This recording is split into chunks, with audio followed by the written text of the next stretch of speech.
Tapi sebelum ini kan saya juri udah kedua kali dari 2007. Sebelum saya menjadi juri, jadi Pak Sutadi saya agak ragu apa saya bisa.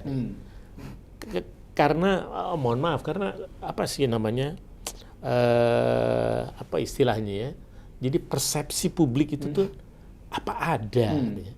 Jadi ini dari 5 kategori ini, Mas Wina, itu kategori yang berdedikasi, kategori yang inovatif, kategori yang pelindung perempuan dan anak, kategori yang dedikasinya beyond apa namanya, her or his call of duty gitu di tapal batas dan apa namanya remote area, wilayah terpencil, itu banyak sekali. Dan tidak ada tugas polisi yang tanpa duit, Pak. Berangkat mesti pakai kendaraan, undercover mesti pakai uang informan, macam-macam, bikin berkas mesti beli kertas dan sebagainya. Karena itu tidak dicukupi, Pak. Akhirnya orang-orang anggota itu di lapangan, dia mencari biaya dari yang sasarannya. Ya memang benar kayak gitu, Pak. Karena kalau nggak viral, kenapa nggak gitu? Karena polisi saking banyaknya kejadian, Pak, tidak mampu, Pak, dia menangani itu. Secara jujur ya, Pak, polisi Indonesia itu tidak akan mampu menangani pelanggaran hukum yang terjadi setiap hari. Kalau satu kasus, Pak, tidak ada yang selesai dalam berkas itu 3 bulan, nggak ada, Pak. Sambo aja 10 bulan baru gitu. Itu sudah dikeroyok orang ratusan satu kasus. Iya, betul, Pak. Jadi saya waktu itu malu juga. Selama ini kan polisi dikatakan yang baik cuma polisi tidur, patung polisi, sama apa lagi? Menurut Gus Dur itu kan. Polisi tidur, patung polisi, sama apa lagi? Pak Hugeng. Pak Hugeng. Kan cuma 3 itu.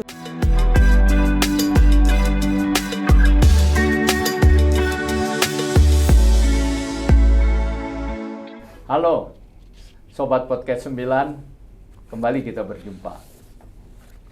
Polisi belakangan ini kembali mendapat sorotan.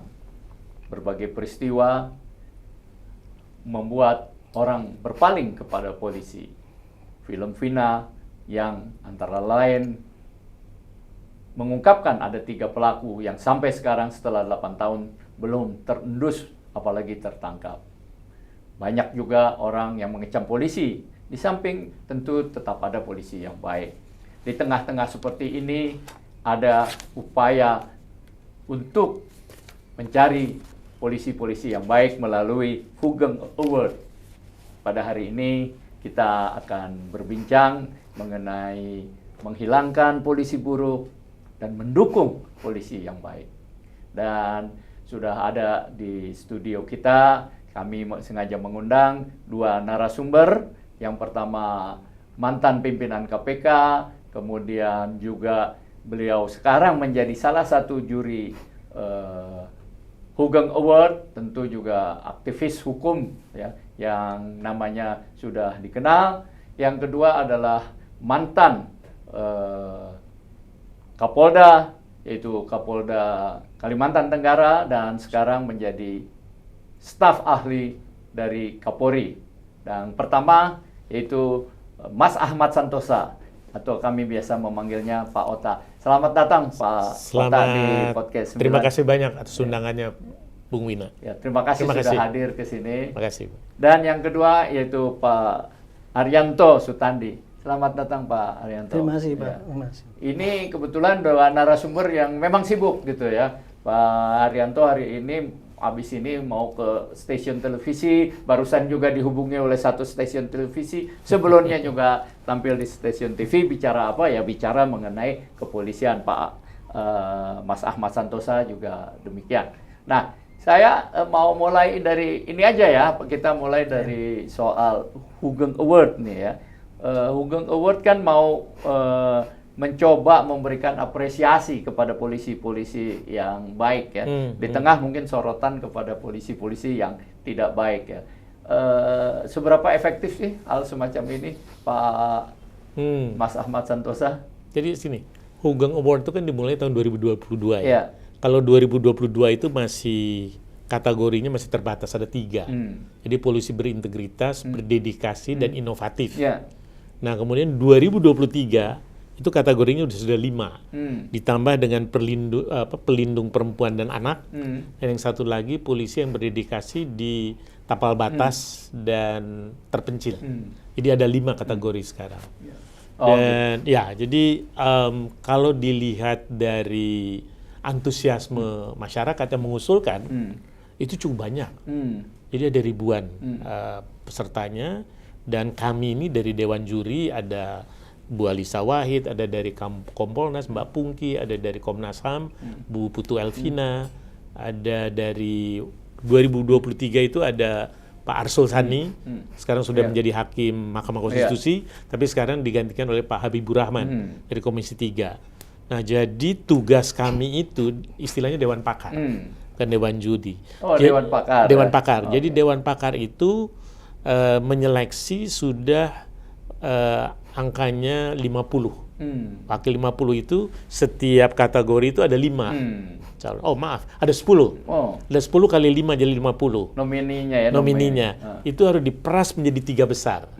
Nah 3 besar itu masuk finalis, kemudian dipilih salah satu di antara 3 yang terbaik itu. Oleh tetap Dewan Pakar itu yang oleh Dewan Pakar. Oleh Dewan Pakar, dan yang menarik adalah memang 50 yang masuk itu sudah melalui penelitian-penelitian di lapangan. Jadi konfirmasi, afirmasi ke lapangan, lalu ada videonya dan lain sebagainya. Tapi nggak ada titipan-titipan ya dari pembesar Polri ya, misalnya tolonglah Pak Mas Ahmad Santosa ini yang dipilih gitu. Nggak mungkin ya? Karena kami tidak membuka komunikasi-komunikasi seperti itu. Tapi memang kalau misalnya ada 3 nama besar, misalnya kita kurang yakin, kita masih meminta kepada yang bersangkutan untuk kumpulkan bukti lagi, jadi turun lagi mereka. Dan biasanya di samping bukti juga yang diwawancarai adalah 360 derajat. Atasannya atau mantan atasannya, lalu kemudian koleganya atau keluarganya, lalu bawahannya. Jadi diwawancara itu lengkap. Dan kebetulan ini kan yang menyelenggarakan Detikcom. Kerjasama dengan Polri. Jadi ini dukungan penuh dari Pak Kapolri. Jadi memang karena mungkin terbiasa seperti Pak Wina juga sebagai senior jurnalis nih. Jadi karena jurnalisme jadi cepat semua pekerjaan-pekerjaannya. Jadi kami Dewan Pakar ini merasa terbantu sekali dalam mengambil keputusan. Itu kan keputusan akhir ada di Dewan Pakar ya, seperti itu. Nah, Pak Ahmad Santosa, kan itu melihat polisi yang baik. Kalau kita benturkan kepada kenyataan, bagaimana Anda melihat polisi? Tapi sebelum ini kan saya juri udah kedua kali dari 2007. Sebelum saya menjadi juri, jadi Pak Sutadi saya agak ragu apa saya bisa. Karena, mohon maaf, karena apa sih namanya, apa istilahnya ya, jadi persepsi publik itu tuh apa ada. Jadi ini dari 5 kategori ini, Mas Wina, itu kategori yang berdedikasi, kategori yang inovatif, kategori yang pelindung perempuan dan anak, kategori yang dedikasinya beyond her or his call of duty gitu di tapal batas dan remote area. Wilayah terpencil itu banyak sekali. Bahkan kita kewalahan karena semuanya banyak yang bagus. Ini ada 4. Tapi pada saat kita berbicara polisi berintegritas, jadi gini, kalau polisi berintegritas memang itu membutuhkan satu proses seleksi yang agak dalam dan panjang. Karena kalau misalnya, orang ini ternyata mematuhi LHKPN, nggak cukup. Orang ini pernah nolak upeti sekali, nggak cukup. Cari lagi apa kata orang-orang tentang dia. Jadi harus betul-betul menunjukkan jiwa yang berintegritas itu in her lifetime lah. Jadi betapa sulitnya. Kadang-kadang kita hampir putus asa. Tetapi dapat juga seperti itu. Jadi misalnya saya ambil contoh nih Pak Wina ya. Yang tahun 2023, yang tahun ini kan masih dalam proses ya. Tahun 2023 itu polisi berintegritasnya Kombes Polisi Darmanto. Nah ini Kombes Darmanto ini menjabat sebagai Kepala Bagian Pendidikan dan Latihan Sekolah Pembentukan Perwira. Kabak Diklat Setukpa di Sukabumi ya Pak ya. Ya. Nah, Jawa Barat, sosok Kombes Darmanto terpilih menjadi polisi berintegritas Hugeng Award 2023 karena dinilai punya keutamaan dalam hal kejujuran, kesederhanaan lifestyle sehari-hari loh Pak, dan komitmennya dalam sikap anti korupsi. Kombes Darmanto disebut hidup secara sederhana meskipun dirinya tergolong salah satu perwira polisi, perwira Polri. Dia tidak mau menggunakan mobil dinas dan memilih untuk menggunakan mobil pribadinya, yakni Honda Brio untuk kegiatan sehari-hari. Kejujuran Kombes Darmanto juga tak diragukan lagi oleh rekan-rekannya di internal polisian, karena kita mewawancari kawan-kawannya. Dia disebut menolak menerima uang operasional, menerima uang operasional, bukannya suap ini Pak, menerima uang operasional ketika dirinya tidak terlibat dalam satu kegiatan di Polri. Saya nggak melakukan kegiatan itu. Dia berprinsip bahwa materi atau kekayaan tak menjadi patokan hidup bahagia. Kombes Darmanto meyakini bahwa jabatan tinggi tak menjamin kebahagiaan. Ini resume dari kenapa Kombes Darmanto terpilih menjadi kalau polisi gitu saya mau ke Pak berintegritas. Haryanto. Pak Haryanto itu kan udah jelas ya, untuk faktor-faktor lain mungkin banyak polisi yang memenuhi syarat. Tapi ketika kita bicara integritas, dan integritas ini bagian dari penegakan hukum, maka susah dicari polisi. Tanggapan Pak Haryanto gimana Pak? Baik, terima kasih Pak Wilam. Pertama kali saya mengucapkan terima kasih sekali saya diundang di sini. Ya, sama-sama Pak. Karena begini, saya itu mantan polisi. Dinas saya 50 tahun. Jadi sebagian besar hidup Bapak di kepolisian ya Pak ya? Saya mulai dari polisi, mulai dari pangkat barada, pangkat rendah, dan pensiunan bintang 2, Irjen. Jadi saya sudah melihat bagaimana kehidupan polisi mulai dari tingkat yang terbawah sampai di tingkat perwira pertama, perwira menengah, perwira tinggi. Dan kebetulan saya termasuk orang yang dikatakan idealis. Sejak masuk itu dulu, karena ayah saya mendidik saya supaya jujur dan sebagainya. Saya itu sejak masuk, yang saya lihat itu ya Pak ya, saya sekolah, lulus terbaik. Oh, sekolah. Begitu dinas di lapangan kan, hukum saya apalah gitu. Harusnya begini. Tapi apa yang terjadi Pak? Yang di lapangan saya justru yang saya lihat itu praktek-praktek yang menyimpang oleh senior saya gitu Pak. Jadi saya pikir waduh kok ajarannya kayak gini kan ya. Tapi setelah saya dalami, oh ya itu emang lingkungan kehidupan mereka memang kayak gitu Pak. Gajinya rendah sekali, kemudian biaya operasionalnya ada. Sementara tugas polisi itu kan sangat banyak Pak, sangat luas, dan tidak ada tugas polisi yang tanpa duit Pak. Berangkat mesti pakai kendaraan undercover, mesti pakai uang informan, macam-macam, bikin berkas, mesti beli kertas dan sebagainya. Karena itu tidak dicukupi Pak, akhirnya orang-orang anggota itu di lapangan, dia mencari biaya dari yang sasarannya. Itulah yang mengakibatkan saya pikir wah emang susah untuk memperbaiki kayak gitu Pak. Saya pikir Pak dulu waktu itu ya, kecurangan apa tindakan negatif itu hanya terjadi di lingkungan bawah. Tapi ternyata setelah saya masuk Akabri, jadi perwira di Polres dinasnya gitu, ternyata ya di level perwira juga sama aja, nggak semua baik, nggak semua buruk. Pamen, even sampai pati Pak. Gitu. Dari situ saya ambil kesimpulan bahwa memang sulit sekali untuk mencari polisi yang bersih. Nah, umumnya masyarakat itu ya Pak ya melihat bahwa polisi adalah tugasnya penegak hukum, penertiban masyarakat, melayani. Harapannya kan polisi yang jujur. Seakan-akan polisi yang baik, yang ramah, yang itu dambaan masyarakat ya. Dalam kenyataannya apa? Tidak ada satupun yang begitu Pak. Iya gitu. Susah untuk menjadi orang yang perfect seperti Pak Sacipto mengatakan kalau mau jadi polisi baik itu Superman itu katanya, wah semua serba bisa kan. Itu baru profesionalisnya. Tapi kejujurannya nggak bisa. Nah, Pak Hugeng itu saya kira satu-satunya polisi yang istimewa ya. Sampai sekarang saya melihat dari mulai masuk sampai pensiun, saya nggak pernah lihat satupun yang menyamai itu, nggak ada Pak. Satupun tidak ada. Nah, dan kemudian saya katakan tadi kan rakyat mendambakan polisi yang baik. Tapi sekarang ada 460.000 orang Pak polisi.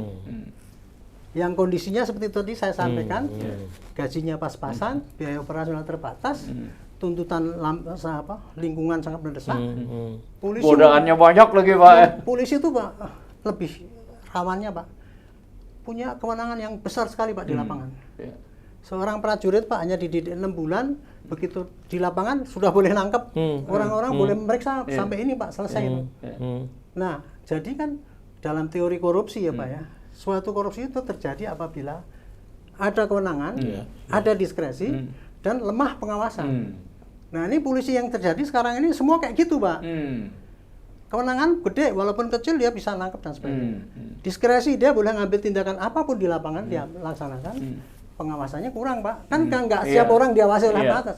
Akibatnya pasti dia terlibat dalam itu Pak, otomatis gitu.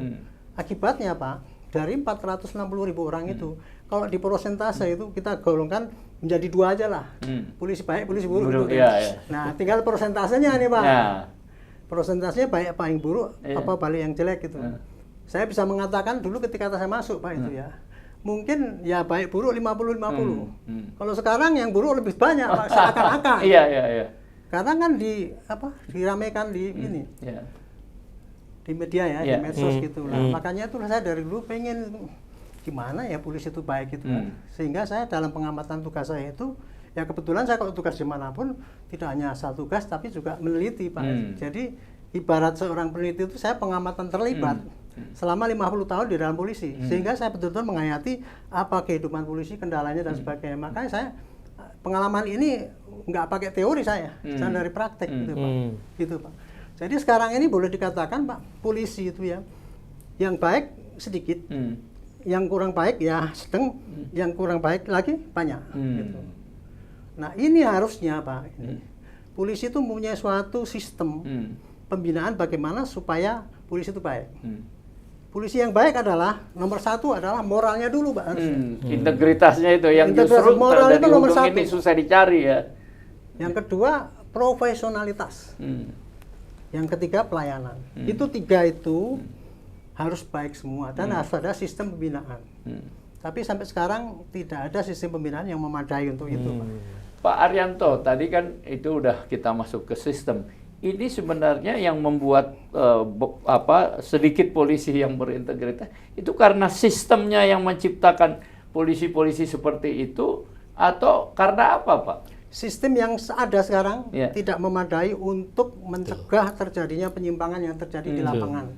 Penyimpangan yang terjadi di lapangan itu masif Pak, hampir tiap hari ada kesempatan orang menyimpang.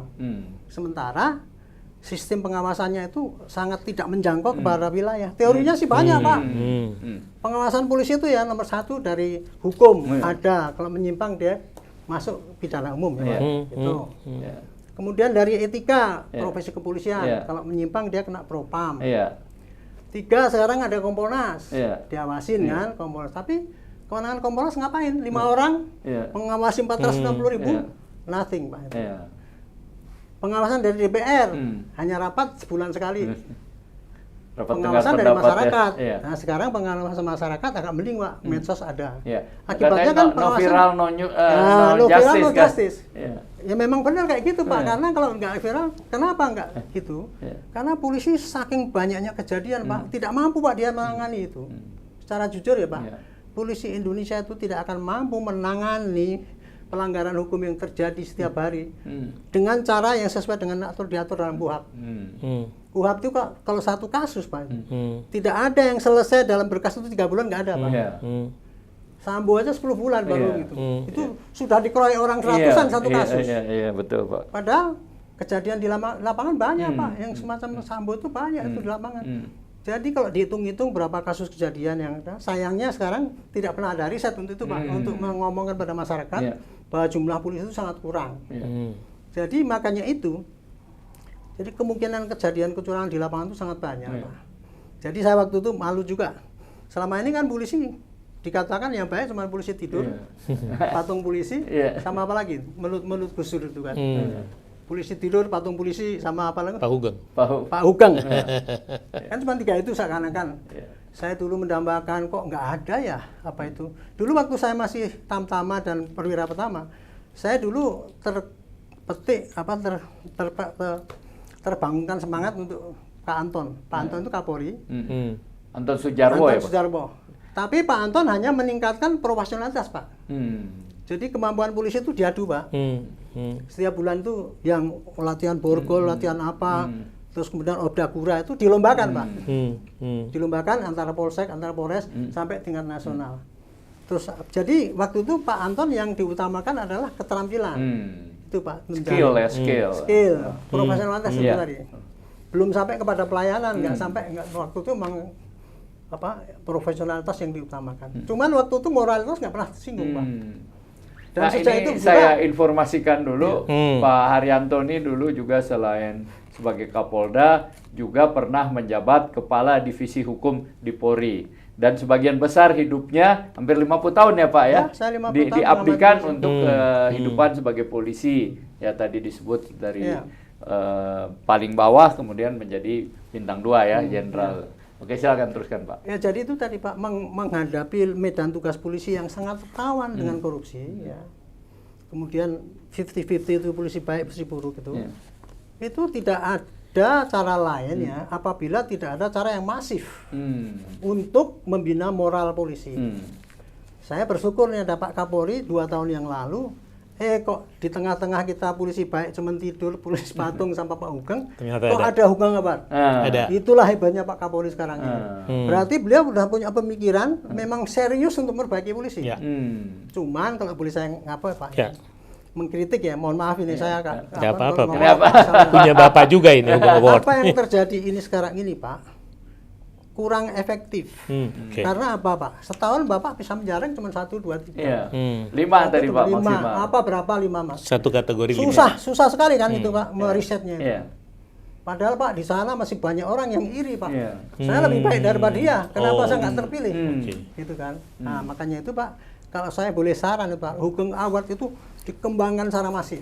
Caranya apa Pak? Kasihkan Hugeng Award Pak untuk tingkat polsek. Tingkat polsek Hugeng Award itu 1 bulan sekali. Caranya apa Pak? Masyarakat yang suruh milih. Jadi nggak usah susah Pak itu Pak. Di plotting aja polsek A gitu nanti polisi nyebarkan. Menurut Anda siapa polisi yang baik nih? Pasang nama-nama potret, suruh centang atau medsos. Setiap bulan Bapak bisa milih orang polisi yang terbaik Pak. Itu kalau diumumkan aja Pak di upacara, wah senengnya bukan main itu Pak. Oke. Dampaknya itu Pak, nanti akan berlomba-lomba orang itu Pak dari tingkat polsek. Kalau polsek menurut saya sebulan sekali. Kalau untuk Polres 3 bulan sekali atau ya 3 bulan sekali lah itu bagus. Untuk level polsek ya. Tentunya juara-juara dari polsek itu tadi diadu. Kan levelnya kan anu. Pakainya nggak usah pakai penelitian ini Pak, capek-capek. Meneliti harta nggak perlu. Kesan masyarakat aja karena yang menilai polisi baik buruk itu masyarakat Pak. Itu kan. Tapi catatan Pak, surveinya jangan manipulasi gitu. Polda 6 bulan Pak. Kemudian barulah di tingkat pusat itu orang udah terkenal Pak. Jadi kalau sekarang ya, kemarin ketemu siapa di wilayah Pak Wi Agus. Hanya diumumkan gitu aja, besoknya udah dilupa lagi. 2022 itu. Iya kan Pak Wi Agus. Itu bekas anggota saya Berintegritas. Pak Wi Agus itu bekas anggota saya dulu di KPK Pak. Di KPK Dia tanya pernah. Pak Wi Agus kenal kan. Ya. Betul Pak. Itu jadi gitu Pak. Kalau itu bertahap kayak gitu. Kayak seperti di hotel lah Pak, pelayan manajemen terbaik kan ada Pak. Kan cuma gitu doang itu murah ya, tapi dampaknya besar itu Pak. Masyarakat juga antusias menilai polisi. Dia bisa mengkritisi polisi yang paling jelek gitu. Yang terbaik juga ada. Syukur-syukur kalau waktu kami Pak dulu ya, zaman Pak Anton itu. Polsek yang terbaik dikasih piala. Polsek yang terjelek dikasih kunci. Itu gitu Pak. Gitu ya, ada nanti reward and punishment. Iya, reward and punishment. Ya. Sama juga dengan gitu Pak, bisa. Contohnya kayak gitu Pak. Jadi kalau saya saran Pak, gagasan untuk memperbaiki Hugeng itu sangat hebat sekali Pak ya. Cuman kalau menurut saya tadi Bapak mengatakan harus diteliti kembali ini costing Pak, dan itu hasilnya tidak begitu maksimal karena apa? Yang nilai bukan rakyat. Kalau ini tadi kan rakyat aja, sudah juara wilayah, pertandingan lagi juara ini. Saya kira itu orang setiap hari polisi itu Pak, yang dinas di lapangan dia masih punya ini Pak, dapat penghargaan kan gitu kan Pak. Karena sampai sekarang ini Pak, polisi yang berhasil yang bagus itu Pak. Tidak pernah ada yang wah hebat kamu ya, nggak ada Pak, karena nggak ada sistem untuk itu. Itu tadi yang saya katakan. Jadi instrumen kalau untuk memperbaiki polisi yang baik itu tadi, menurut saya itu pembinaan moral. Antara lain dari itu tadi Pak, dilombakan polisi yang terbaik-baik itu dengan cara menjaring dari masyarakat dan secara periodik masif seluruh Indonesia, sehingga tiada hari polisi hari itu tidak ada yang bertanding, tidak ada yang tidak bersaing untuk menjadi polisi yang terbaik. Saya kira dengan itu dampaknya sangat besar sekali itu Pak. Maksud tadi Hugeng Award ini bottom up dari masyarakat Pak. Ya. Jadi nggak ada yang diusulkan oleh Pimpinan. otak, Betul Pak, gitu, betul. oleh pimpinan Polri, tapi dari bawah. Iya. Nah baru sampai 5 besar atau 10 besar sampai 5 itu baru lebih teliti kita melihatnya. Jadi tidak karena ini bukan kontes popularitas, tetapi ini betul-betul integritas yang dilihat, dedikasi atau tidak, berinovasi atau tidak, lalu kemudian orientasi pada perlindungan perempuan dan anak-anak, dan misalnya yang di tempat terpencil ya. Nah, Ya. tadi Pak Mas Santosa itu Pak Haryanto menggambarkan konstelasi dan konfigurasi itu perkembangan. Ya. Nah, kalau Anda melihat tadi keterangan ini bagaimana nih mengenai polisi yang begitu banyak tugas yang pengawasannya agak kurang dan sebagainya. Terlepas dari Anda betul. sebagai juri Hugeng Award, kan Anda penegak berpengalaman sekali dalam pengembangan dan penegakan hukum. Oh ya, Bung Ot, Pak Mas Ahmad Santosa ini juga adalah anggota reformasi reformasi hukum. Tim reformasi hukum. Tim reformasi Kemenko hukum. Polhukam. Pak Mahfud. Pak Menko Polhukam khususnya di bidang peradilan dan Apgakum, termasuk kepolisian. Termasuk kepolisian. Jadi Ya. ada relevansinya juga. Silakan. Ya. Saya terkait dengan apa yang disampaikan Pak Su tadi, memang betul bahwa kita harus memilah bahwa ada yang penyelewengan, penyalahgunaan kekuasaan atau boleh dibilang corruption lah ya. Ada yang by needs, itu biasanya yang bawahan-bawahan. By needs ya, memang dia betul-betul berjuang untuk hidup. Tetapi tuntutan tugasnya sangat tinggi. Nah itu menurut saya ini yang harus diperhatikan soal peningkatan kesejahteraan. Ada yang by greed.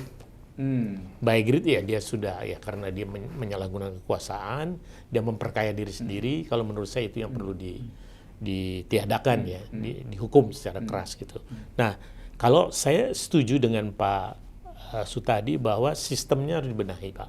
Kalau saya melihat yang harus kita benahi adalah soal pola rekrutmen. Yang kedua adalah apa istilahnya pembinaan karir, mutasi promosi. Mutasi promosi itu harus dilihat mana yang orang yang baik nih, dan mana yang tidak perlu dimutasi dan promosi. Lalu kemudian pengawasannya bagaimana? Apakah Propam sudah efektif? Apakah Irwasum sudah efektif? Seperti itu. Lalu yang terakhir adalah jaminan kesejahteraan. Nah, polisi ini sekarang sudah ketiga anggarannya yang terbesar dari seluruh kementerian dan lembaga, Pak. Ya wajar karena seperti tadi Pak Sutadi bilang 360.000 460.000 polisi. Itu ketiga terbesar sekarang. Tetapi kalau dilihat dari rasio ya Pak ya, sekarang masih kurang. Artinya itu polisi perlu ditambah lagi. Di samping nyari kita yang bagus-bagus, tapi juga kita perlu menambah polisi supaya rasionya mendekati 1:400 atau berapa Pak idealnya? Seperti itu ya. Kalau jumlah kayak gitu tuh bagi saya Pak itu, kalau menurut PBB ukurannya 1:300. 1:300. Tetapi itu menurut saya nggak make sense Pak. Karena tugas polisi itu tergantung daripada intensitas kegiatan di lapangan Pak, bukan rasio dari 1 dari 400. Meskipun rasionya sangat tinggi, tapi kalau di situ orangnya baik-baik, orangnya makmur, yang nggak ada kejadian Pak. Tapi kalau di situ orangnya sedikit, tapi isinya bangsa orang yang melayani, kan tugas polisi banyak. Gitu-gitu Pak. Betul. Nah, jadi tadi Bung Wina menyebutkan bahwa ada program itu yang meminta presiden sebetulnya diperintahkan kepada Menko Polhukam Pak Mahfud untuk membentuk tim. Nah, kami salah satu dari 42 orang itu. Itu saya di tim A. Tim A itu adalah grup 1 tentang peradilan dan penegakan hukum. Dan itu sudah diberikan di Istana Bogor kepada Pak Jokowi. Nah, jadi kalau misalnya presiden yang akan datang atau Pak Jokowi dalam sisa masa jabatannya 5 bulan menjalankan itu, saya kira sudah tinggal dijalankan saja. Kalau presiden yang akan datang nanti, Pak Prabowo akan menjalankan, itu sudah ada. Tidak perlu diulang lagi, diputar lagi roda dari awal. Nah, jadi itu yang akan menjawab persoalan-persoalan yang tadi dikatakan oleh Pak Sutadi adalah pembenahan sistemnya, termasuk adalah peningkatan kesejahteraan. Karena memang harus dihitung betul. Ya. Idealnya tuh berapa gaji polisi itu. Tadi Itu. Pak Mas Ahmad Santoso kan mengatakan salah satu yang harus diperbaiki itu rekrutmen. Itu gimana sih dalam pengamatan Anda rekrutmen polisi selama ini dan bagaimana caranya? Nanti saya juga ingin menanyakan hal serupa nih, Pak Haryanto. Jadi kalau misalnya ini penting. Ini judulnya ini assessment terhadap pejabat strategis yang tengah menjabat di kepolisian, kejaksaan, dan lembaga pemasyarakatan. Ini tidak hanya polisi, Pak. Yang bermasalah kan juga di mana-mana. Tentu ada kekurangan-kekurangan. Nah, di sini langkah pertama kami mengusulkan waktu itu, timnya Pak Mahfud, dilaksanakannya assessment terhadap pejabat yang saat ini menjabat posisi strategis di kepolisian, kejaksaan, dan lembaga pemasyarakatan. Antara lain, seluruh jabatan eselon 1 dan 2, serta jabatan eselon 3 tertentu, melibatkan ahli KPK, PPATK, dan Komjak, Kompolnas, khusus unit bidang pengawasan. Assessment dilakukan terhadap seluruh pejabat eselon 3 setingkat. Ini yang untuk pengawasan. Seluruh pejabat eselon 1 dan 2 serta pejabat 3 tertentu yang tetap dalam jabatannya dipertahankan adalah mereka yang lulus proses assessment. Di sini ada dilibatkan KPK, PPATK karena ini LHKPN. Jadi LHKPN itu bukan hanya saja patuh mengisi LHKPN, tetapi apakah LHKPN itu sesuai dengan fakta yang sesungguhnya. Itu kan perlu analisis, Pak. Yang kedua PPATK, tentunya ini terkait dengan ada dugaan transaksi mencurigakan. Dan ini dua instrumen ini sangat membantu di dalam melihat tingkat integritas dari pejabat tertentu, Pak. Nah, dalam konteks pendidikan tadi penerimaan juga ke polisi.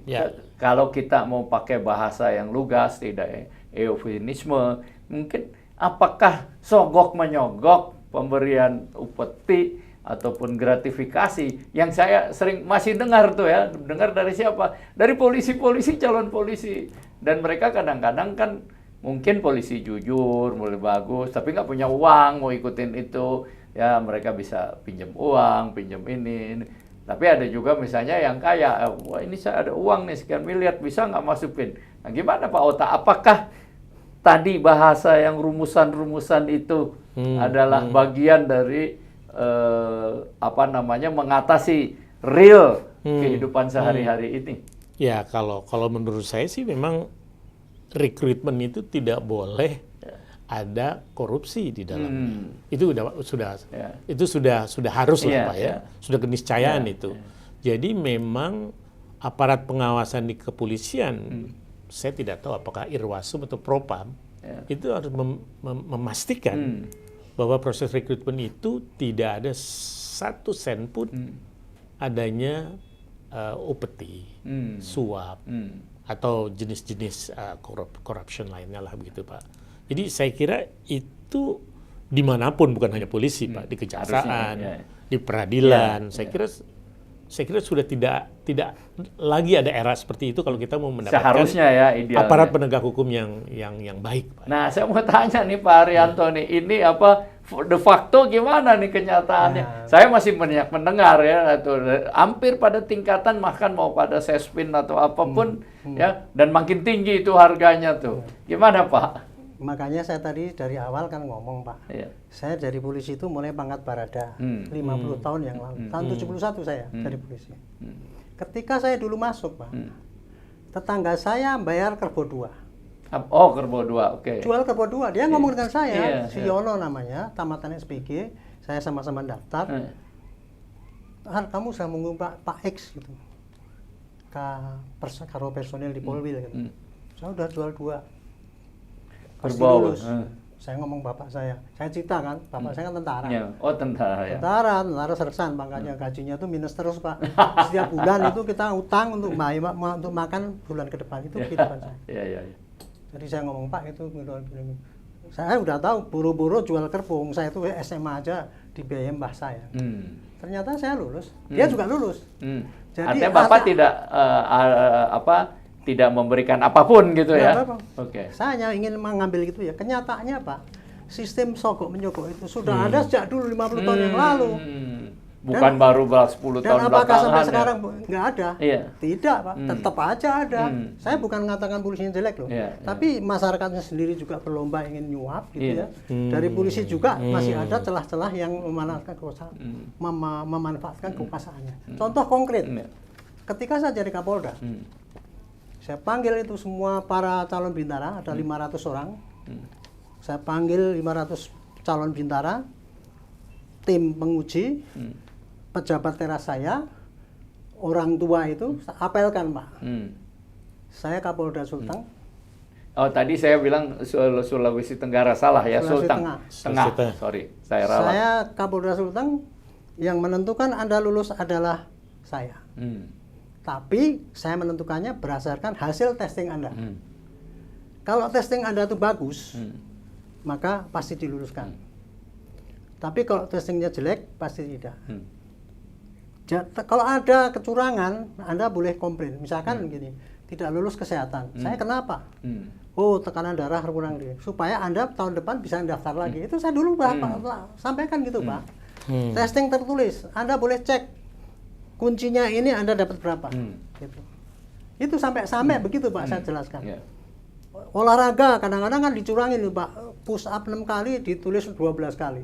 Giliran kita yang baik-baik push up 18 kali ditulis turunin. Iya. Kalau ada yang gitu laporkan. Orang yang lulus itu saya coret.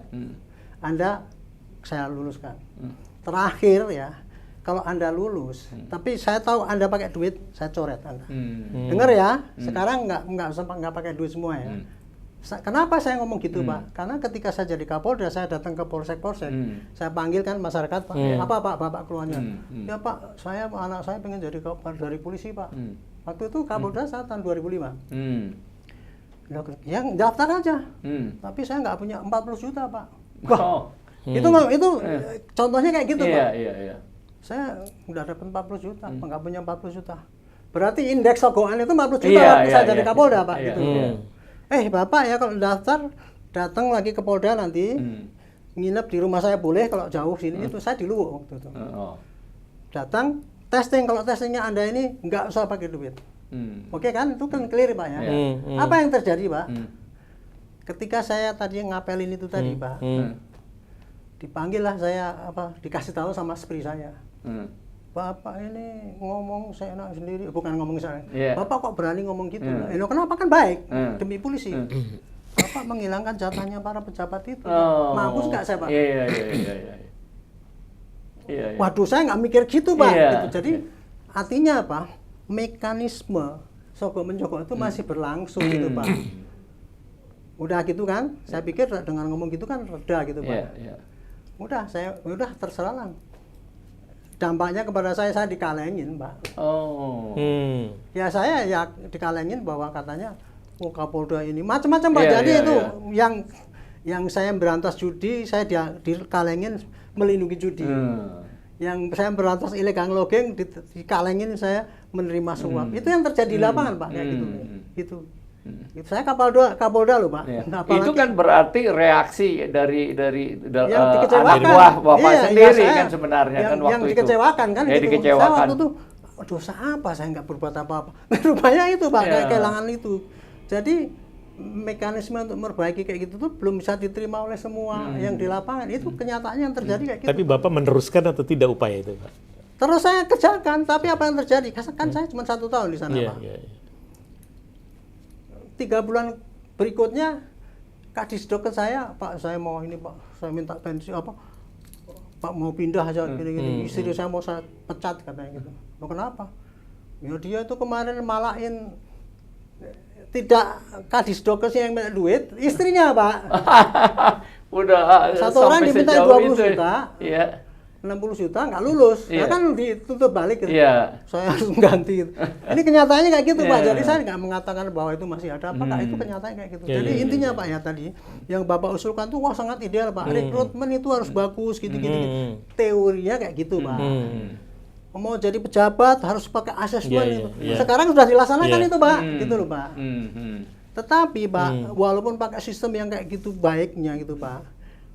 Saya belum cerita tadi bagaimana cara sistem pengawasan ya, Pak, yang jelek-jelek. Tadi kan saya baru mengembangkan hukum itu supaya masif ya. Jadi kesimpulannya hukum harus dianukan Pak, tapi harus masif Pak. Ya. Dan yang murah supaya murah itu Setuju. dari masyarakat saja Pak. Jadi gitu. Semua itu yang menentukan masyarakat kita, cuman Ya. itu. Tapi dampaknya itu besar. Sekarang kayak pengawasan pada yang Sebulan ke pengawasan Pak, berdasarkan pengalaman Bapak kan, Bapak mencoba menerapkan yang baik, good governance, clean and good governance. Tapi kan ternyata ada risiko-risiko juga buat pejabatnya. Bapak di surat kaleng dan nah itu masih terjadi sebagai sekarang nggak? Ya, Sehingga pejabat saya kan nggak jawab. Iya. Saya kan nggak jawab sekarang. Iya, Waktu saya tapi menjabat, dalam pengamatan Bapak, saya pikir ya sama aja, hampir sama lah, walaupun tidak separah waktu yang saya alami gitu ya Pak. Iya. Karena apa sekarang ya? Mengapa itu praktek kayak gitu terus? Karena gini Pak, kesempatan makin sempit, yang berlomba kan makin banyak. Iya. Waktu zaman saya menjadi akabri itu cuma 100 Pak. Sekarang satu angkatan 300. Jadi otomatis mau masuk Sespim, mau masuk PTIK tuh lombanya terlalu kuat Pak. Itu. Ya, saya ini ya Pak, saya garis bawahi ini. Itu kan kalau sekolah mesti bayar kan gitu, rumus gitu Pak. Tapi alhamdulillah saya mulai dari Tamtama, Akabri, Sespim, PTIK, Seskogap, Lemhanas, peser pun saya nggak bayar. Tetap lulus juga gitu. Nah itu bagaimana bisa Pak? Ya kenyataannya kayak gitu. Dan itu bisa dilakukan. Saya bisa lakukan Pak, walaupun Bisa. teman-teman saya Ada. yang lain ya ngadep sini lah, ngadep sini gitu. Masih ada itu, tapi saya pengalaman saya cerita pengalaman saya sendiri Pak, dari itu tadi, dari Barada, Akabri, PTIK, Sespim, Seskogap, Lemhanas, nggak pakai ini saya masuk kesempatan pertama semua Pak. Sedikit aja tambahan Pak. Ya. Di situ pentingnya backup dari pimpinan Pak Wina. Artinya Jadi, apa tuh maksudnya? Artinya beliau ini kan sudah berinisiatif untuk melakukan yang sebenarnya harus dilakukan kan. Jadi itu yang namanya internal governance kan, memperbaiki. Nah itu backup dari pimpinan. Kalau enggak, memang akan terjadi pemberontakan di bawah kalau tidak ada backup pimpinan. Di situ pentingnya Pak. Pentingnya ada jadi memegang peranan kunci Ya, juga beliau kan ada pimpinannya di atas. Itu saya Pak, gambarkan Pak. Saya waktu levelnya udah Kapolda kan udah tinggi. Yo, Pak. tinggi Saya lah, Kapolda untuk Pak. Saya menertibkan di internal saya. Betul. Itu pun nggak mampu Pak. Yang saya terima justru saya dilaporkan, saya diperiksa di Propam, diperiksanya 1 tahun, diputus bebas. Tapi kan saya udah mandek 1 tahun. Itu yang terjadi Pak. Jadi saya ingin menggambarkan begitulah kehidupan di lingkungan kepolisian itu ya Pak. Jadi kalau seperti teori itu tadi Pak, itu bagus itu betul. Asesmen terus kemudian apa lagi tuh? Rekrutmen nggak harus gini, gini jenjang kepangkatan harus gini. Sudah dilaksanakan Pak, tapi ya Pak, gini contoh sebagai contoh Pak. Di asesmen gini. Di belakang karena yang minta banyak, yang kesempatan sedikit, berlomba juga Pak, nggak bisa adu ini Pak. Itu masih keterobos gitu. Makanya sekarang saya akan pindah kepada pengawasan. Polisi karena ladang korupsinya itu luas, masif di mana-mana, maka pengawasannya harus berlapis-lapis dan betul-betul efektif. Pengawasan yang paling tinggi kuatnya adalah pengawasan atasan pada bawahan, Pak. Maslekat namanya. Pengawasan melekat. Harusnya kan atasan itu Pak melekat. Kalau bawahnya salah, tegur, ini kan atau ini. Tapi waslekat ini sekarang nggak berjalan karena apa, Pak? Yang atasannya juga konyol juga. Gimana Pak efektif Pak gitu kan? Itu yang terjadi Pak. Jadi bagaimana cara ngilangkan ini Pak? Malah dari banyak dunia pengacara, dunia penegak hukum kan ada, wah kasus ini udah atensi itu apa? Yang dari atasan misalnya sudah dihubungi oleh kuasa, itu relasi kuasa. Ini saya hanya bicara pada ini aja Pak, simpel pengawasan atas. Karena kan kalau tentara ya Pak, tidak ada anggota yang salah tapi komandan. Itu tentara Pak. Nah polisi harusnya gitu juga, cuman bukan komandan yang salah, tapi bawahan salah, atasan menanggung. Makanya itu Pak untuk mengatasi ini Pak, di dalam perkap itu Pak. Apabila ada Pak, mungkin peraturan masyarakat Kapolri khusus mengenai etika kepolisian gitu. Itu adalah penjabaran daripada moral itu tadi. Etika moral polisi itu paling tinggi ada Tribrata itu. Sama Catur Prasatya. Di antara Catur Prasatya itu ada etika moral bahwa polisi itu tanpa pamrih Pak. Sayangnya sekarang itu dihapus itu Pak. Oh dihapus Pak ya? Dihapus. Kenapa tuh Pak? Menarik juga. Ya dirubah sama, nanti akan saya bahas sendiri. Itu karena panjang uraiannya. Itu tadi Pak, jadi etika moral itu Pak ya. Jadi kalau anggota menambahkan di perkap praktis Pak. anggota yang salah 1 tingkat, 2 tingkat di atasnya menanggung risiko. Barulah itu Pak atasan nggak berani melepas bawahan. Simpel kan Pak, itu nggak pakai biaya gitu Pak. Itu untuk pengawasan melekat Pak. Jadi pengawasan melekat melemah karena apa? Karena pimpinan sudah sekarang itu jarang ya, ada tapi jarang lah yang bisa menghandle bawahan. Nah, kenapa ini jadi melemah? Di praktek Pak, di tempat jabatan-jabatan yang apa itu lukratif, subur Pak. Umumnya masih terjadi setoran itu tadi Pak. Basah. Sistem setoran itu Pak, gitu kalau dulu kan. Nah, sistem setoran itu kan pungli dikumpulkan kemudian untuk kemudian itu masih terjadi gitu kan. Masih itu Pak ya. Masih terjadi. Nah, sistem setoran yang lain adalah apa ya? Saya lupa. Oke, saya lewatkan aja. Itu sistem basekat ke atas. Nah, sekarang melangkah kepada sistem lingkungan, Kompolnas. Kompolnas kan dibikin menurut undang-undang Pak ya, harus dibikin berdasarkan undang-undang. Dan tugas pokok Kompolnas adalah mengawasi polisi. Tapi coba baca di Kompolnas itu Pak. Kewenangan Kompolnas itu cuma satu, memberikan saran strategis kepada polisi mengenai anggaran Pak. 2, mencalonkan Kapolri dan Wakapolri. Hanya mencalonkan Pak, tugasnya.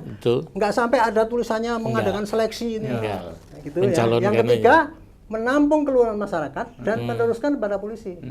Harusnya kalau mau pengawasan kuat ini dirubah Pak. Bunyinya nomor 1, Kompolnas berhak untuk menyampaikan saran-saran strategis kepada polisi, termasuk rekrutmen itu tadi. Sistem rekrutmen gitu. Yang kedua, Kompolnas berwenang menyalurkan anggota polisi, termasuk kewenangan untuk merekod dan meneliti Pak. Track record daripada semua pejabat polisi. Jadi Kompolnas bukan hanya kalau polisi di ini enggak, tiap hari dia boleh dapat record orang ini dan boleh mengadakan penelitian untuk itu Pak.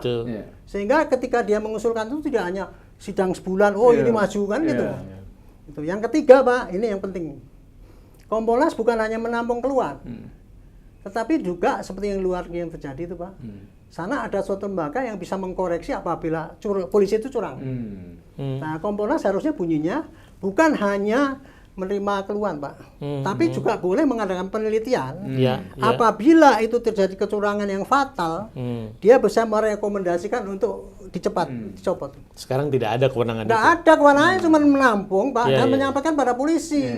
Nah itu menarik Pak. Itu Pak, itu saya memberikan saran itu murah aja Pak. Gimana Pak? Jadi balik tangan aja. Nah ini menarik menurut saya. Yang pertama adalah waskat. Waskat itu kan sebetulnya tergantung apakah ada di kepolisian itu yang memiliki pemimpin yang memberikan keteladanan, leadership by example. Nah, kenapa leadership by example tidak ada? Karena memang promosi atau penempatannya tidak didasarkan pada seleksi integritas. Kalau menurut saya seperti itu satu. Itu waskat, makanya agak lemah. Yang kedua sekarang adalah pengawasan internal. Itu kan ada Itwasum, ada Propam. Itu juga harus dibuat lebih tajam lagi, lebih efektif lagi. Nanti akan dikembangkan. Yang ketiga saya potong kan harusnya Propam. Bosnya Propam Pak Sambo malah kena itu. Ya, ada 2 Pak Winda. Kelihatannya memang fungsinya pun harus dirubah. Ditambahkan, ditajamkan. Yang kedua, yang duduk di situ itu ditajamkan, dirubah seperti apa Pak? Ada Pak, sudah semuanya itu saya ambilkan contoh Pak ya. Jadi penerbitan aturan penguatan fungsi dan wewenang Propam yang antara lain mengatur pertama, koreksi kami ya Pak ya, pengalihan kewenangan pengawasan penyidikan dari Wasidik ke Propam. Kan sekarang ada banyak tuh, ada Wasidik juga Wasidik. Dan Propam. Menyangkut mekanisme perkara ke Wasidik kan. Betul. B, pemberian yurisdiksi absolut Propam untuk menyidik tindak pidana yang dilakukan oleh personel Reskrim. Yang ketiga, penempatan personel yang berkarir khusus di Propam, setidaknya untuk pangkat tertentu. Artinya memang personelnya pun memang harus terpilih. Kalau mau di Propam, Propam itu harus tempat yang bergengsi, Pak. Bukan tempat basah, tapi tempat yang prestisius. Nah, artinya Propam itu perlu diperbaiki, tidak hanya saja personelnya, tetapi juga adalah fungsinya, Pak. Yang terakhir tadi disebutkan Kompolnas. Kompolnas itu perpresnya harus diganti, Pak. Harus diberikan kewenangan yang lebih lagi. Sehingga tidak sekarang ini kan ya agak sulit ya, mereka juga agak ragu-ragu karena kewenangannya tidak ada. Perannya, menurut saya. Jadi saya kira itu Pak, nah, mulailah masyarakat mulai mengawasi dari bawah begitu Pak. Termasuk salah satunya adalah yang disebutkan oleh Bapak ini, tingkat Polsek, tingkat Polres, masyarakat berpartisipasi untuk menentukan siapa sih polisi yang baik seperti itu. Kalau saya malahan mengusulkan kalau misalnya pimpinan Polri mau menyelenggarakan dari tingkat Polsek sebulan sekali, Polres 3 bulan sekali, Polda 6 bulan sekali, lalu di Mabes misalnya setahun sekali, kerjasamanya Polri itu dengan ICW, dengan Kompolnas, nggak apa-apa, Kompolnas itu kan independen juga, lalu dengan LSM-LSM yang di bidang itu, itu akan sangat Lebih mendapatkan efektif, simpati, lebih efektif. Jadi tidak basa-basi itu Pak. Nah jadi itu saja diajukan Pak. Tadi kan Pak Arianto ini melihat sebagai orang dalam, kalau Pak Ahmad Santosa bagaimana melihat polisinya yang tadi diuraikan itu? Ya artinya saya ini dari sejak tahun 2002 sudah melakukan penelitian tentang kepolisian. Saya kerja di kemitraan, jadi membuat Law Summit. Jadi supaya ada satu program bersama yang nanti akan waktu itu dinaungi oleh Presiden Susilo Bambang Yudhoyono untuk dijalankan secara bersama-sama. Hasil penelitiannya apa Pak? Hasil penelitiannya kan waktu itu kemudian ditindaklanjuti waktu saya di unit kerja Presiden untuk pengawasan pembangunan. Itu keluarlah Inpres dari Pak SBY untuk percepatan pemberantasan korupsi. Jadi ada pembenahan di kepolisian, di kejaksaan, di pajak, kayak gitu, kemudian keuangan di pemasyarakatan. Itu semuanya adalah rencana aksi. Tetapi tidak mudah juga Pak dijalankan rencana aksi, sebab rencana aksi itu bisa jalan kalau misalnya orang yang ada di dalamnya itu punya passion, punya keinginan yang kuat untuk membenahi. Nah, kita butuh orang-orang yang punya keinginan kuat untuk membenahi itu Pak. Ada nggak sekarang kira-kira Pak? Ada 1-2 lah Pak. Ada 1-2. Ya. Saya pernah waktu itu di Kejaksaan membantu Abdurrahman Saleh, saya menghitung kita perlu leadership by example tuh waktu tidak salah itu saya menghitung cukup 36 orang. Itu akan mulai menginspirasi ke bawah. Akselerasinya ke bawah. 36 orang itu dari mulai Jaksa Agung Pak, dari jam-jam. Itu kalau itu semua orang baik, ke bawahnya baik Pak. Ya Pak, ini kan Pak Arianto, kita masih sering dengar tuh di masyarakat. Kita lempar aja lah koin ke polisi, yang kena aja polisi di mana aja tuh pasti bermasalah gitu loh Pak. Jadi masih ada image yang memang begitu Pak. Dari pengalaman tentu saya masyarakat. tadi udah katakan Pak ya. Secara idealis rakyat itu mengharapkan polisi itu mesti jujur kan. Dalam kenyataannya seperti tadi ibarat dilempar pasti polisi bermasalah. Artinya itu kan hampir semuanya bermasalah. Itu kan kayak gitu Pak. Makanya saya kenapa itu bisa jadi gitu. Itu tadi sebabnya moralitasnya udah turun ya, karena pembinaannya juga kurang ya gitu. Dan yang kedua itu tadi pengawasnya lemah. Saya tadi baru bicara 2 loh Pak. Pengawasan tadi masih ada 5 ini Pak yang ini. Pengawasan lekat ya, terus Kompolnas. 3 itu tadi pengawasan resmi itu Pak. Itu dari Irwasum dan sebagainya. Ini Pak, ini hanya melihat sistem kerja organisasi. Kalau terjadi pelanggaran organisasi, ini ada di sini gitu. Dan ini menurut saya ini kurang efektif karena Bapak itu hanya meneliti misalkan ada kecurangan, kurang anggaran dan sebagainya itu. Dan itu kan setahun sekali dan sebagainya itu. Karena Bapak itu tidak menimbulkan efek jera sama sekali Pak, gitu loh. Tidak menimbulkan efek jera gitu. Jadi sistem pengawasan yang formal untuk Irwasum ini untuk kinerja tidak menimbulkan efek jera kepada individu-individu supaya tidak melanggar itu Pak. Ini bisa diperkuat dengan temuan Irwasum adalah harus kuat Pak. Rekomendasinya harus tidak. Cuman ada kelemahan lagi Pak. Yang namanya Irwasum ada yang datang ke lapangan modelnya BPK itu Pak. Ingin BTP bayar. Itu terjadi juga itu. Kita kan lihat personelnya. Itu kenyataannya kayak gitu. Teori kan. Karena rekrutmen itu didasarkan pada integritas. Yang namanya kayak gitu Pak, BTP bayar sejak saya dinas dulu pernah. Ada itu kayak gitu, bukan baru itu ada, cuman orang tutup mata aja. Sekarang kebetulan ketahuan gitu Pak ya. Kayak gitu Pak. Propam sekarang.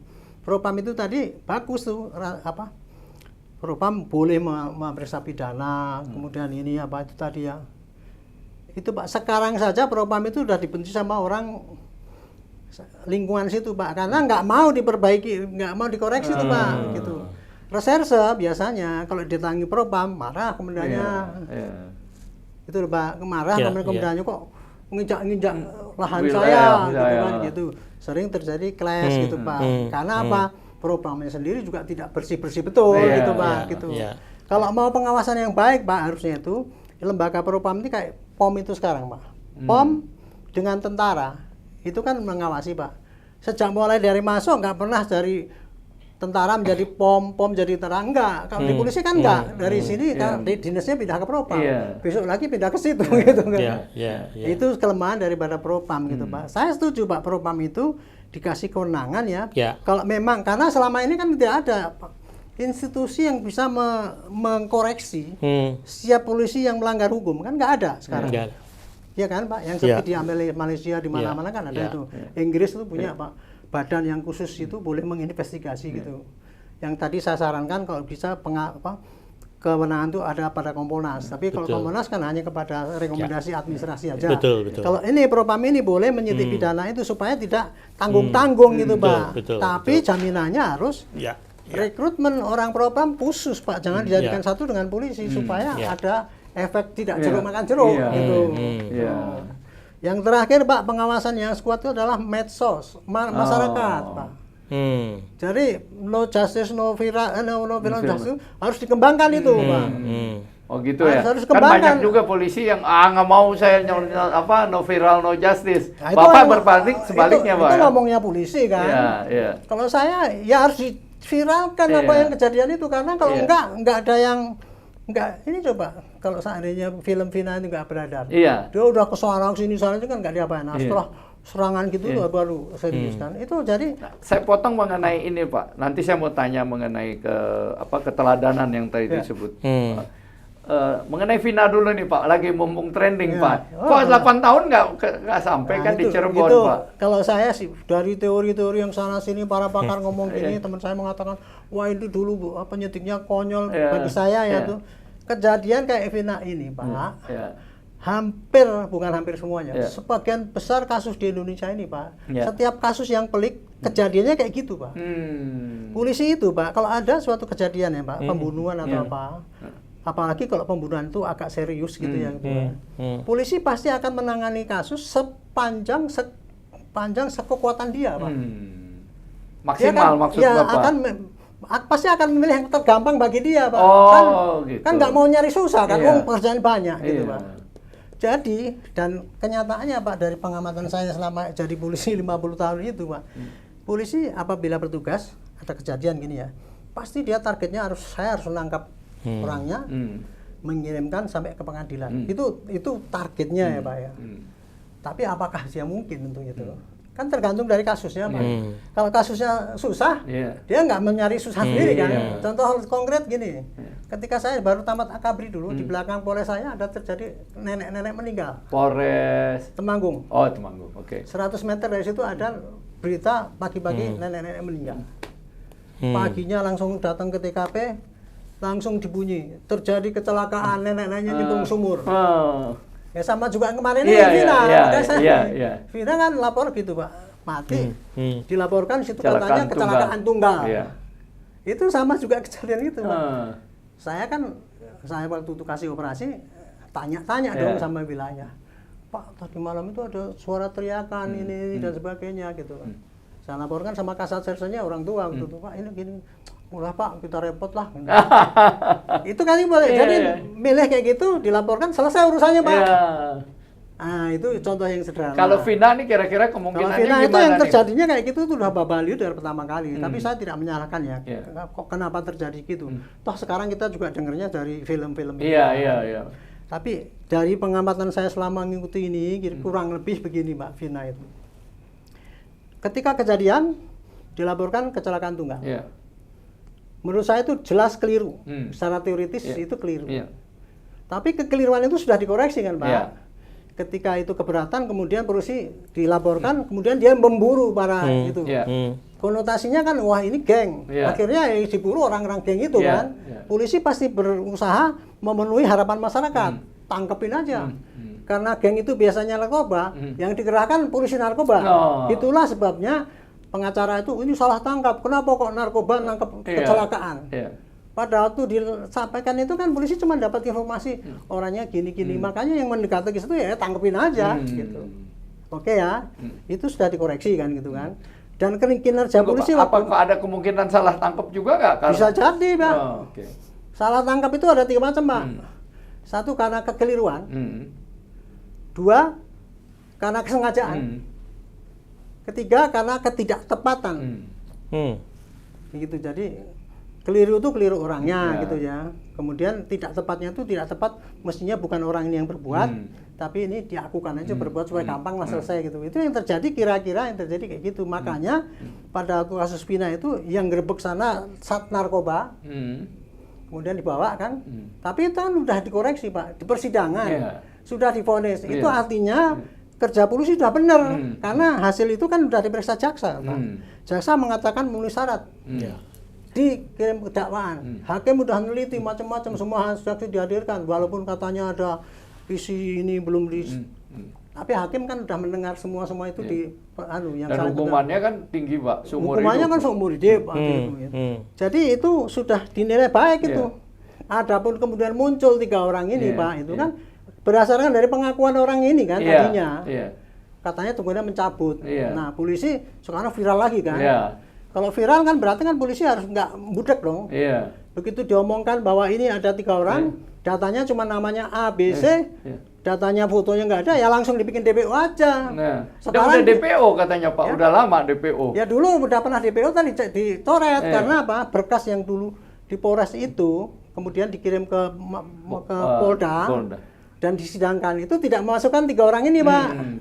Nah, itu kemungkinan terjadi ya ketika berkas itu diperiksa oleh jaksa. Ini hanya kemungkinan, saya nggak tahu persis. Diperiksa oleh jaksa, wah ini nggak memenuhi syarat ini dijadikan tersangka. Ya polisi kan supaya berkas itu maju kan sesuai dengan petunjuk jaksa. Mungkin ya ini saya nggak ngerti itu. Udah gitu ternyata sekarang muncul 3 orang kan gitu kan. Bagi saya ini bukan suatu yang wah polisi kebakaran jenggot, enggak.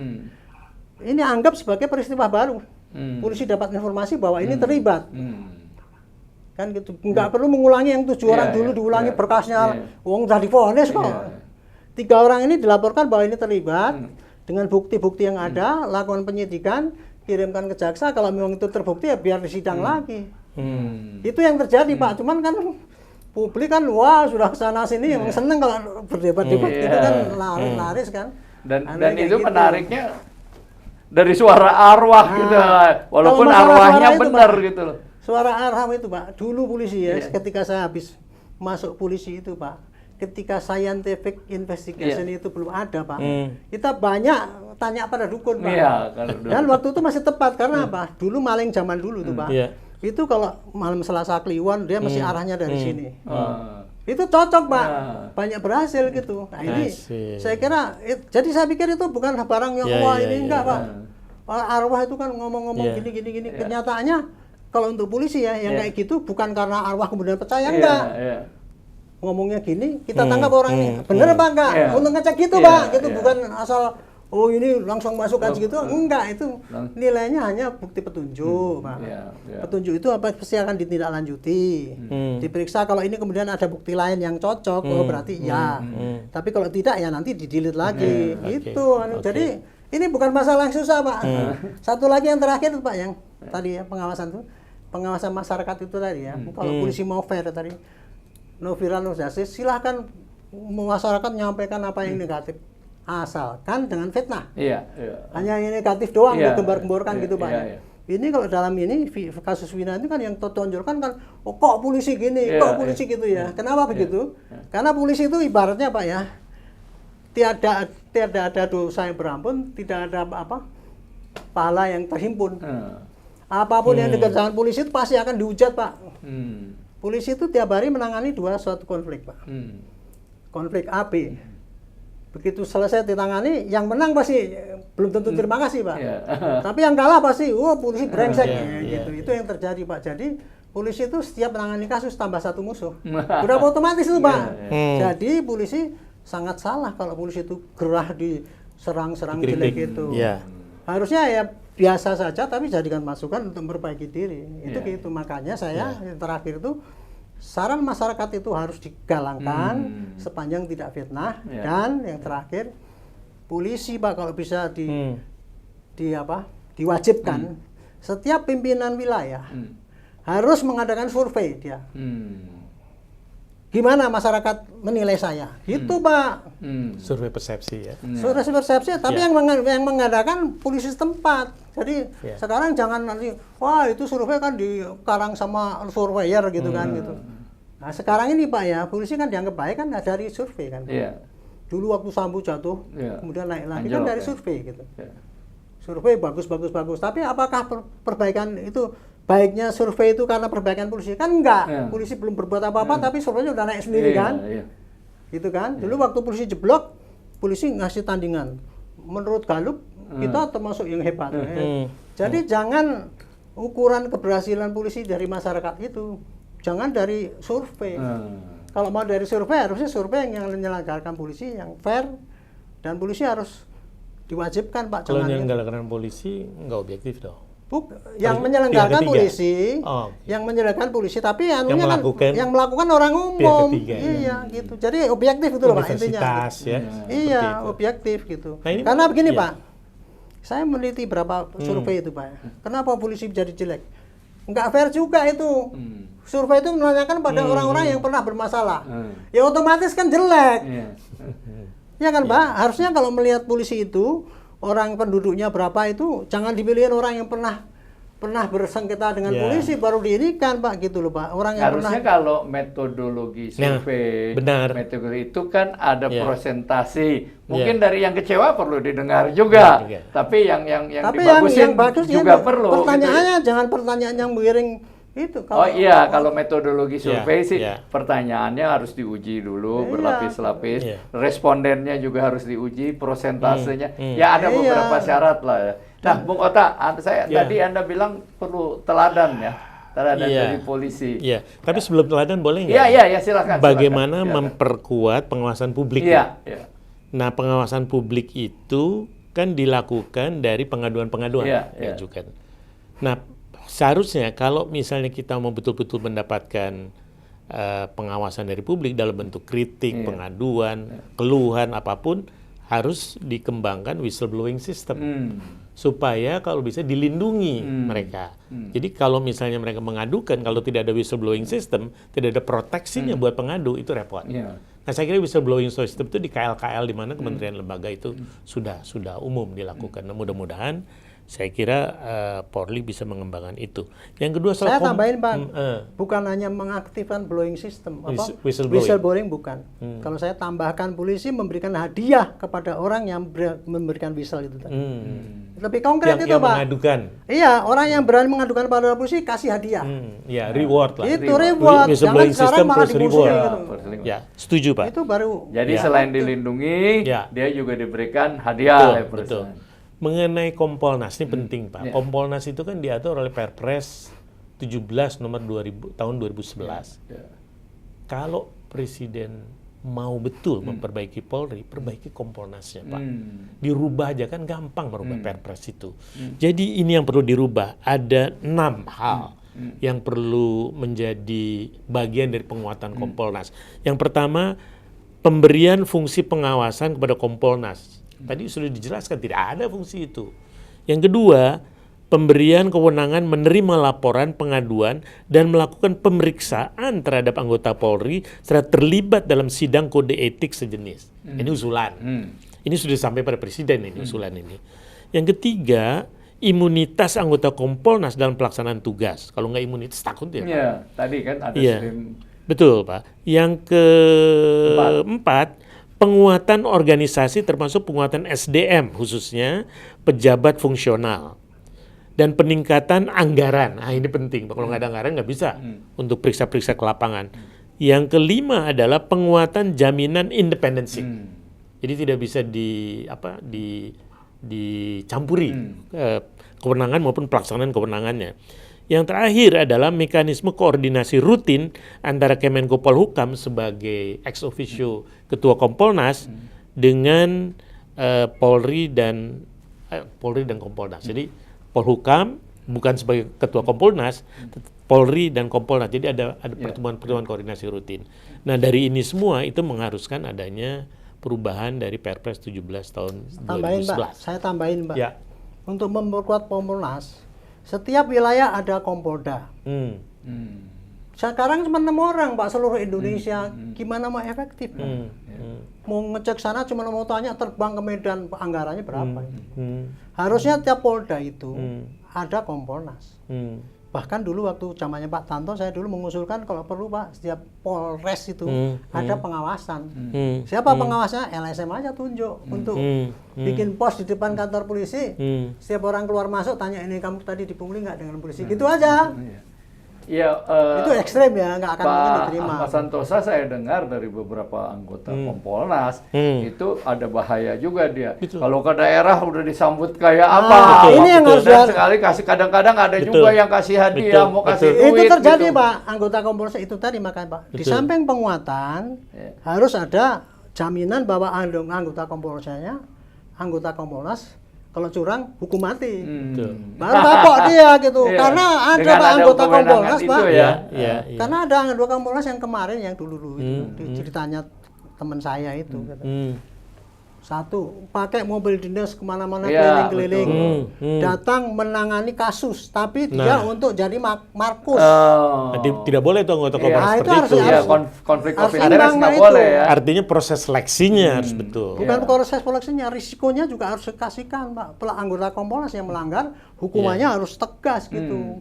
Kalau memang itu, Pak. Jangan hanya mengusulkan Kompolnas kasus kewenangan, nanti berpindah lagi seperti tadi, perubahan berpindah, cuma jadi, gitu Pak, doang yang terjadi. Kewenangan ini diusulkan dengan asumsi bahwa proses seleksinya adalah melahirkan anggota Kompolnas yang berintegritas. Orang yang Seperti berintegritas, itu sih. Pak, tanpa ada pengawasan yang tegas, no way. KPK aja sekarang kan udah susah-susah gitu, masih ada nggak integritas kan katanya. Nah, ini soal political will, Pak. Kalau Presiden mau memperkuat KPK, bisa. Iya, Kalau Pak. Presiden mau memperkuat Polri, bisa menurut saya. Ini ada nggak political will ke situ? Dan ini penting, Pak Wina. Kalau misalnya masyarakat nggak mungkin lah cawe-cawe, takut. Misalnya cukong mau mempengaruhi kepolisian, polisi bilang tidak. Tapi kalau misalnya DPR, mana takutlah semua polisi dengan Komisi 3 terutama. Jadi DPR juga nggak boleh cawe-cawe dalam urusan pelaksanaan kewenangan tugas Polri, Pak. Terutama nggak boleh juga jadi markus ya. Nggak boleh, apalagi keras Pak. kemudian jadi markus. Nah, itu penting, Pak. Jadi menuntut polisi untuk bersih, berintegritas, itu juga harus didukung oleh DPR dan eksekutif. Jadikanlah polisi itu polisi yang betul-betul berintegritas, Pak. Ini sebenarnya banyak persoalan menarik ya, yang banyak kita bisa bincangkan lagi, mungkin sejam 2 jam lagi. Tapi karena waktu kita terbatas, mungkin kita sambung nanti jilid 2 pembicaraan. Nah, saya hanya ingin mengakhiri tadi dengan pertanyaan mengenai bagaimana keteladanan dari pimpinan berjenjang di polisi ini. Tadi kan disebut tuh harus ada keteladanan. Gimana gua mau bisa bagus, bos gua udah hidup mewah ya, nanti itu bagian lain lah ya, indon segala macam, nggak ada keteladanan. Malah tadi juga disuruh patungan, ngumpul restoran gitu ya. Itu sudah saya sarankan, Pak, untuk polisi supaya bagus ya. Singkatnya nomor 1, keteladanan dari pimpinan. Untuk itu judulnya waktu itu saya, Pak, untuk membersihkan polisi. Nomor 1 kuncinya adalah keteladanan dari pimpinan untuk hidup mewah. Untuk tidak hidup mewah. Ya, hedonistik harus diberantas. Walaupun enggak hedonistik itu anggota yang berperilaku hedonistik langsung copot aja. Jadi Kapolres copot. Termasuk keluarganya, Pak. Misalnya istrinya kan pakai tas Hermes segala macam. Pokoknya hedonis itu, Pak. Jadi jangan hanya kepada sekarang kan humanis gitu. Tapi perilaku yang koruptif itu harusnya di ini. Sistem setoran, saya waktu itu menyarankan di 4 itu. 1, keteladanan. Hedonis, sistem setoran itu harus hapus. Bagaimana mengadakan pemimpin yang seperti itu, Pak? Itu proses, Pak. Itu proses, nggak bisa seketika muncul kayak gitu. Kalau menurut saya kehendak politik, Pak. kalau misalnya Pak Wina jadi presiden, apa sih susahnya?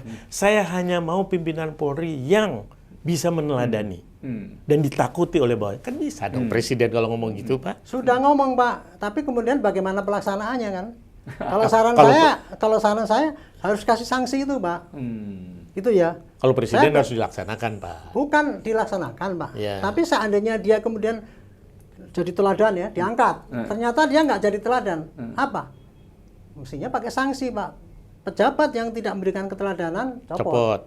Kayak Saya gitu loh, setuju. maksudnya Saya gitu, setuju Pak. itu. Jadi harus Saya ada setuju. mekanisme kontrol itu harus tetap ada, bukan ya. hanya bawahan, tapi termasuk juga untuk pimpinan. Ya. Gitu. Oke, jadi nanti kita sambung jilid 2 ya. Ya. Masih panjang nih. Pak, ini menarik, Pak. Ya. Saya takut menularkan pesimisme. Hmm. Kalau saya melihat misalnya ini, Pak ya, polisi berdedikasi, Brigadir Fitriani Masyarah. Kok bisa kita ketemu polisi seperti ini? Ini, Mbak. Jadi Brigadir Fitriani Masyarah selaku Babin Kamtipmas Desa Haringen, Barito Timur, Kalimantan Tengah, diusulkan masyarakat di Hugeng Awards kategori polisi berdedikasi. Menurut warga, peran Polwan yang satu ini begitu vital untuk penanganan kebakaran hutan di Desa Haringen. Aksi dan program Brigadir Fitriani sebagai Babin Kamtipmas desa tersebut dinilai bisa menekan angka kebakaran hutan. Brigadir Fitriani memiliki beberapa cara untuk bisa menekan angka kebakaran hutan di Desa Haringen. Sedikit lagi, Pak. Pertama, mengumpulkan masyarakat, khususnya para pemilik lahan hutan atau perkebunan untuk sosialisasi mengenai bahaya kebakaran hutan. Dampak dari pendekatan itu, masyarakat pemilik lahan yang terpaksa membakar hutan untuk membuka lahan akan berkoordinasi dulu dengan Brigadir Fitriani dan perangkat desa setempat untuk dilakukan pendampingan agar mencegah perluasan titik api. Yang kedua, Brigadir Fitriani membuat kendaraan sepeda motor modifikasi sendiri, Pak. Dan bisa menjangkau hingga ke tengah hutan. Kendaraan itu diciptakannya saat mengikuti perlombaan cipta inovasi dari Polda Kalteng. Motor modifikasi Brigadir Fitriani ini dipasang alat untuk semacam menyedot air lengkap dengan selangnya yang akan digunakan untuk memadamkan api. Jadi seperti pemadam kebakaran motor, Pak. Yang ketiga, Brigadir Fitriani ini pernah menangani salah saat banjir bandang melanda kawasan Desa Haringen. Brigadir Fitriani dengan sigap dan berani menerjang banjir bandang demi menyalurkan bantuan kepada masyarakat. Ini jadi pembicaraan di sana. Ini ada polisi baik, walaupun pangkatnya brigadir. Jadi kalau pada brigadir, pada di bawah AKP dan lain sebagainya, banyak sekali, Pak. Oke, artinya memang polisi baik ada ya, walaupun tadi lebih banyak polisi yang tidak baik yang perlu kita perbaiki ya, karena polisi juga penegak hukum garda terdepan, tentu kita harus perbaiki. Nah, ini banyak hal yang bisa kita bincangkan, tapi nanti aja di jilid 2 ya, karena ini sedang sibuk. Saya ingin nambahkan, Pak, saya ngomong di sini ini, saya mengharapkan polisi itu baik. Nah, yang saya sampaikan di sini hanya pandangan saya, caranya begini. Belum tentu benar juga itu, Pak. Bukan kita supaya hebat, enggak. Tujuan kita adalah supaya polisi itu baik, dan polisi harus terbuka mengakui kekurangannya supaya bisa diperbaiki gitu. Tanpa itu kan nggak bisa baik-baik. Gitu aja. Oke, terima kasih Pak Auta, Pak Mas Ahmad Santosa, dan terima kasih Pak Arianto Sutadi. Demikian obrol-obrol kita, diskusi kita kali ini tentang polisi, tentang berbagai aspek termasuk Hugeng Award ya. Mudah-mudahan memberikan kemanfaatan, dan kita karena masih banyak materi yang belum terbahas, mungkin nanti kita sambung pada jilid kedua. Oke, sebelum berakhir saya selalu ingatkan, tegakkan hukum dan berikan keadilan. Terima kasih.